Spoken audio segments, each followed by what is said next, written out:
Hello, everyone, and a very warm welcome to this explainer. Today, we're going on a truly fascinating journey. We're going to explore a topic that literally reshaped human history, the catalyst of change. We are talking about print culture and the modern world. I want you to just think about this for a second. How exactly did a simple block of wood spark revolutions across the entire globe? It's honestly incredible to imagine that the massive scale of transformation we see in our modern world all started from a humble, carved piece of wood. Okay, let's dive into this roadmap. We'll cover the dawn of print, the European print revolution, how print arrives in India, its huge social impact, and finally, censorship and nationalism. All right, let's get started. Section 1. The Dawn of Print, from East Asia to the rest of the world. Our story actually doesn't begin in Europe, like a lot of folks assume. It begins in East Asia, which is the true birthplace of hand printing technology. Let's trace this timeline together. 594 AD. This is when woodblock printing kicks off in China. They basically printed books by rubbing paper against inked woodblocks. Then, 768 AD. Buddhist missionaries introduced this hand-printing tech into Japan. And then we see a massive leap, 1295. The famous explorer Marco Polo returns to Europe from China, and he brings this vital knowledge of woodblock printing right along with him. Moving on to Section 2, the European Print Revolution, Gutenberg's mechanical innovation. So as this knowledge spread through Europe, the demand for books just exploded. Booksellers simply couldn't keep up because the slow process of hand copying just wasn't enough anymore. Before this big shift, handwritten manuscripts were the standard. And sure, they were beautiful, but they were incredibly expensive and really just restricted to the elites. But then, in the 1430s, we hit a massive paradigm shift. Johann Gutenberg, who was actually an expert in polishing stones, adapted existing technology to build the first known mechanical printing press. This completely revolutionized how fast and how cheaply you could produce a book. Now, this wasn't just about printing more books. It created a massive, entirely new reading public. Suddenly, illustrated folktales are reaching people who couldn't even read. It gave a huge voice to dissent, turning Martin Luther's 95 Theses into the spark that ignited the Protestant Reformation. And it eventually became the very vehicle that spread the scientific breakthroughs of geniuses like Isaac Newton. By the mid-18th century, print was viewed as this unstoppable engine of progress. The French novelist Louis-Sébastien Mercier famously declared, "Tremble, therefore, tyrants of the world, tremble before the virtual writer." I just love that energy. Print popularized the questioning, critical ideas of the Enlightenment thinkers, and a lot of historians argue this laid the absolute crucial groundwork for the French Revolution. Section 3. Print arrives in India, from ancient manuscripts to the first presses. Now, let's shift our focus over to India. It's super important to remember that India already had a remarkably rich, ancient literary tradition way before the mechanical press ever arrived on its shores. Now, what's really interesting about what we're looking at here is the breathtaking detail right in front of you. Just look at it. On the left, we have a beautifully illuminated Persian manuscript bursting with color and geometry.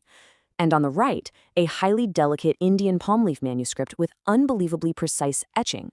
These are stunning examples of India's handwritten traditions in Sanskrit, Arabic, Persian, and various vernacular languages. But here's the catch. As gorgeous as these manuscripts were, they had some pretty severe limitations.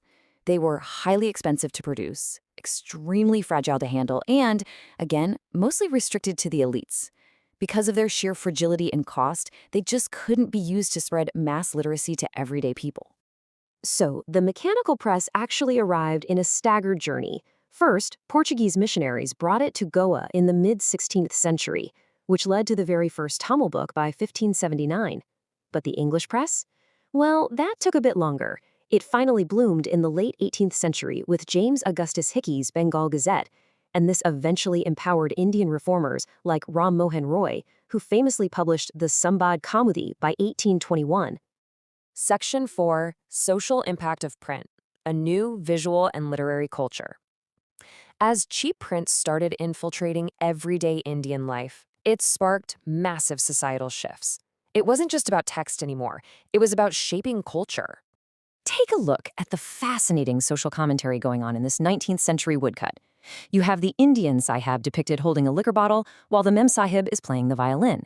This explosion of visual culture, like these cheap prints and cartoons sold in local bazaars, began actively shaping popular ideas, and sometimes it reflected real anxieties about modernity, tradition, and these rapidly changing family dynamics. But honestly, perhaps the most profound impact was how print reached and empowered the marginalized. Women began reading and writing extensively in middle-class homes, and we even see specialized journals popping up just for them. Areas like Batala in central Kolkata became massive hubs for cheap, heavily illustrated popular books that peddlers would bring directly to people's doors. Really cheap books hit the markets so the poor could afford them too. And incredibly, by the 1930s, Bangalore cotton mill workers were setting up their very own libraries to educate themselves on class exploitation, very much like the factory workers in Bombay did. Which brings us to Section 5, Censorship and Nationalism, the press as a political weapon. So, as the Indian nationalist movement began to gain momentum, a clash was completely inevitable. The press basically became a massive battleground between the colonial British government and the Indian people. And this brilliantly illustrates that clash. In 1878, this intense friction peaked when the colonial government passed the Vernacular Press Act. They did this to strictly control local newspapers that were getting a bit too assertive for their liking. They even had the power to seize printing machinery. But in pushback, the nationalist press only grew in numbers, openly criticizing imperial policy. When revolutionaries were deported, leaders like Bal Gangadhar Tilak wrote about them with great sympathy in his newspaper, the Kesari, which actually directly led to his imprisonment. We see this clear historical cycle of suppression and resistance, all fought through the printed word. This struggle for expression became so central to the independence movement that in 1922, Mahatma Gandhi declared liberty of speech, liberty of the press, freedom of association. The fight for Swaraj means a fight for this threatened freedom before all else. The printed word wasn't just ink on paper anymore. It was the literal vehicle of freedom. Which brings us to our final thought for this explainer. We've seen how a simple block of wood evolved into a massive force that toppled empires and built modern nations. As you're preparing for your CBSE exams and studying this timeline, I want to leave you with this one question to ponder. Does the power of the printed word still hold the key to our freedoms in today's highly digital world? Information is still power. Thank you so much for joining me today. Keep learning, keep questioning, and I'll see you in the next one.